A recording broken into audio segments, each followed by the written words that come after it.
Good afternoon. Thanks for joining this presentation. My name is Xiao, and I'm going to present our work on efficient algorithm for call trace collection. This is a joint work between Hong Kong University of Science and Technology and Microsoft Research Asia. What is call trace? Call trace is a recording of function calls and returns for program execution. It faithfully encodes the temporal execution order for call sites. Call trace has wide applications. We found many researchers use call trace for bug reproduction, fault diagnosis, and so on. The current practice for call trace collection is instrumenting all the call and return sites in the program. However, this approach may result in very high time and space overhead.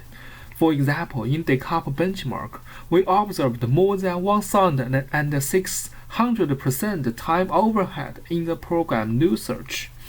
And there is a paper reported that in a real production system, the size of the call trace log can grow by 50 gigabytes per hour. As call trace is a foundation for many analyses, efficiently collecting call trace is very important. Our key insight to efficiently collect call trace is that, as the execution of some call sites can be inferred by other call sites.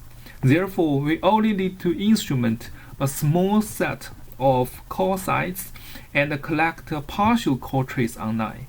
After the program terminated, we infer the full call trace from the partial call trace. Let me use a simple program to show how the inference idea works. Here is a control flow graph of our sample program. We first build a call site control flow graph, which is shown on the right side. The call site control flow graph retains the control flow order among the call and return sites. Look at the picture. The call site control flow graph only contains the call site C1, C2, and the return site. The edges indicate the control flow order among the three sites. Next, let's look at a concrete execution starting from the main function. First, C1 is the entry call site of main function, thus it must be executed.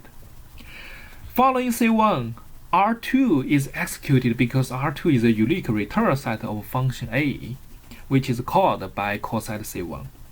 After R2, there are two possible successor call sites, C2 and C3. Suppose we don't instrument C2 and C3. How can we know which one, C2 or C3, is executed in the next step? Our observation is the call site C2 invokes function B. If we know C5 or C6 is executed, we know C2 must be executed. The call site C3 invokes function E. If we know the call site C7 and C8 is executed, we know C3 must be executed. Therefore, it is sufficient to instrument C5, C6, C7, C8 to determine which call sites, C2 or C3, are executed, without instrumenting C2 and C3 themselves. The previous example tells us instrumenting all call sites to collect a call trace is not necessary.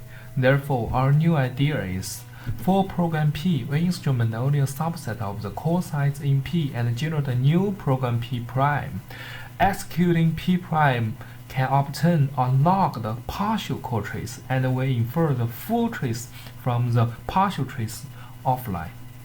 Our requirement for the offline inference algorithm is every logged partial trace must correspond to a unique full call trace. Otherwise, we cannot recover the original full call trace. We call this requirement feasible instrumentation criteria. The question is, how can we find a subset of call sites that can satisfy the instrumentation criteria? To answer this question, we propose a call trace model to qualitatively study the call trace. Call trace model is a way to inspect the call trace. Our call trace model is decomposing a call trace into several call trace pieces from a pivoting call site. For example, in the program shown on the left-hand side, the call trace started from C1 can be decomposed into three parts. The first part is the call site C1 itself. The second part is the call trace generated by executing the function A, which is shown in the blue area. The third part is the call trace after the return of the function A. We call this part of trace successor call trace of C1, which is shown in the yellow part. Of course, we can recursively decompose the traces of blue part and yellow part in the same manner. Our trace decomposition process can be formally modeled by production rules. We show how to model the call trace for the main function, which has only one entry call site C1. Therefore, any trace generated by executing this main function starts from C1, which is followed by the trace in function A and the successor trace after C1. Since C1 has two successor call sites C2 and C3, we generate two production rules corresponding to a successor trace starting from C2 and C3. In this way, we can model the call trace for any execution. We can also describe the logged call trace with respect to a given instrumentation by production rules. For example, if we only instrument C2 and C3 in the main function, the derived production rule for executing function main excludes C1 because C1 is not instrumented. It will not appear in the logged call trace. Therefore, the derived rule for the main function as shown on the right-hand side only includes the logged call trace in function A and the successor logged call trace for C1, which are denoted by function A prime and C1 prime. Moreover, the C1 prime part includes C2 and C3 because the two sites C2 and C3 are instrumented. From this example, we know, given an instrumentation, a unique logged call trace model can be derived. More precisely, each row in the logged call trace model is one-to-one corresponding to a row in the full call trace model. Since the logged call trace can be modeled by production rules, we can use a parser to recognize the concrete logged call trace and meanwhile infer the full call trace. Parsing is essentially mapping each production row in the logged call trace back to the row in full call trace and find out the missed symbols in the logged call trace. For example, in a concrete execution, we obtain a logged trace where the first symbol is C5. The first step, we take out the func main prime row and find out its range row in the full call trace model, which is func main as shown on the right hand side. We find out the symbol C1 is missing from the logged call trace, so we infer C1 must be executed before C5. Therefore, we add it to the full call trace. We repeat this step for func A prime row and find out R2 is missing. Next, we find C2 is also missing and write them back to the trace. When parsing is finished, we can obtain the full call trace with respect to the logged call trace. Now, we go back to a question we asked before. How can we guarantee the full call trace is unique, or equivalently, the parsing is deterministic? Our idea is restricting the logged call trace G' to be an LL1 grammar. Specifically, for any production rule N' that has two devariations, alpha Ci and alpha Cj, which represent a logged call trace starting from Ci and Cj. If the first sets of alpha Ci and alpha Cj are disjoint and non-empty, the logged call trace model G' is an LL1 grammar. The first set represents a set of terminals that can appear as the first symbol of a production rule. We call this condition the feasible instrumentation criteria and proved in our paper this is a sufficient condition to guarantee the inferred full trace from logged trace is unique. That's to say, there may have other more general feasible instrumentation criteria, which could be our future work. How can we select the instrumentation call size and satisfy the feasible instrumentation criteria? We propose a solution that instruments every function in a bottom-up manner. For each function, we build a call site conflicting graph and compute its vertex cover. The vertices that selected by vertex cover are the instrumentation call sites. Now, let's assume our input program is recursion-free and the first set of every production rule in its call trace model is not empty. We call it Y program assumption. The call site conflicting graph is an undirected graph where the nodes represent a set of call sites in a function, and edges state the conflicting of two call sites. Two call sites, Ci and Cj, are considered conflicting if they satisfy two conditions.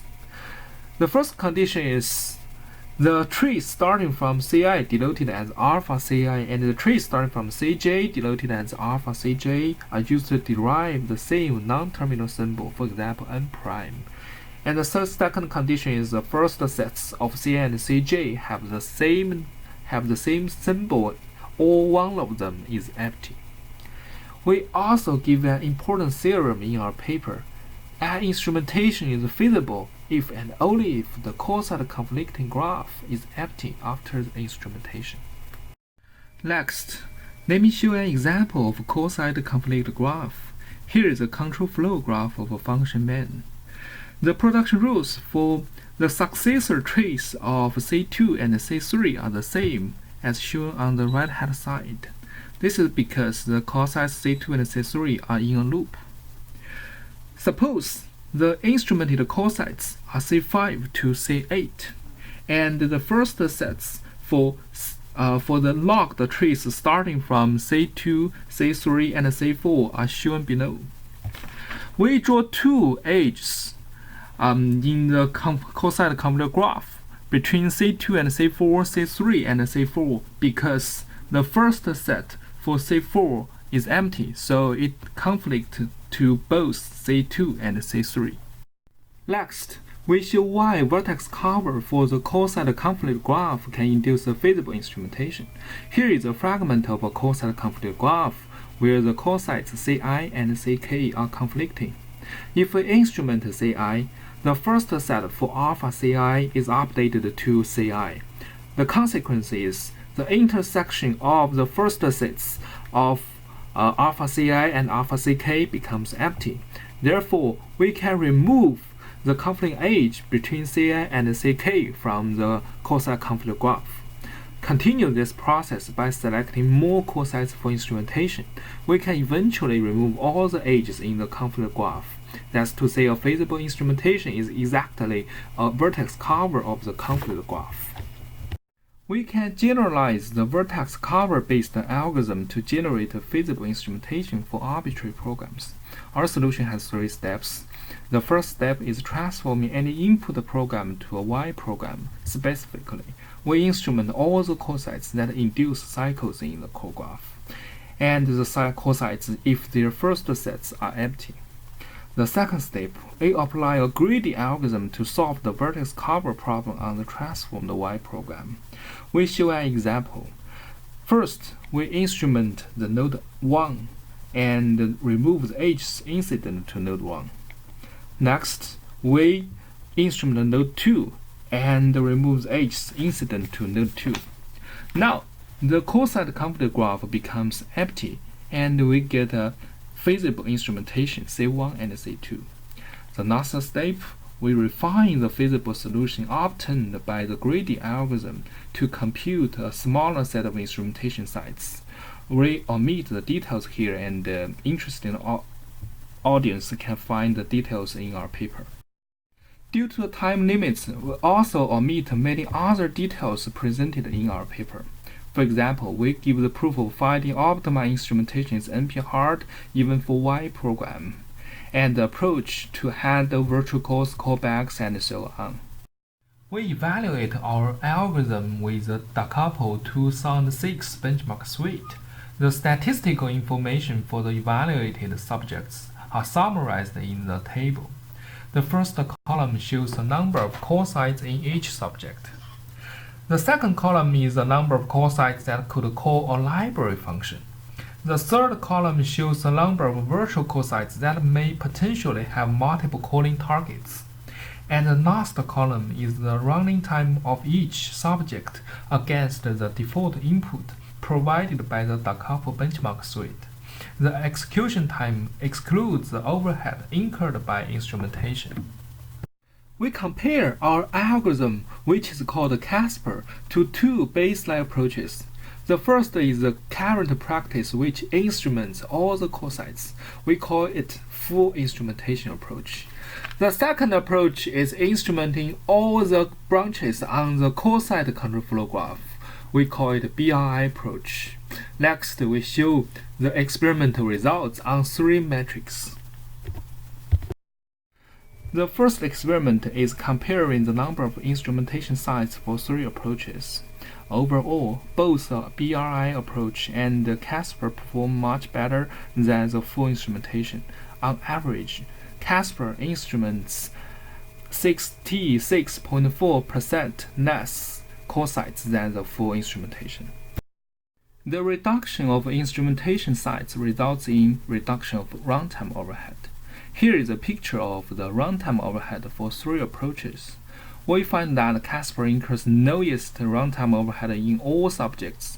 On average, Casper incurs only 68% overhead, which is only 1/3 of the full instrumentation.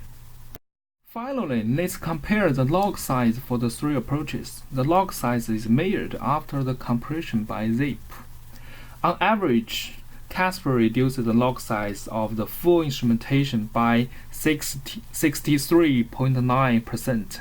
Therefore, Casper is much more compact. Now, let me conclude the presentation. We have three major contributions in this work. First, we propose an inference-based approach for collecting core trace. Our approach only records partial core trace online and then infers a full core trace offline. Second, we propose a core trace model based on LL1 grammar.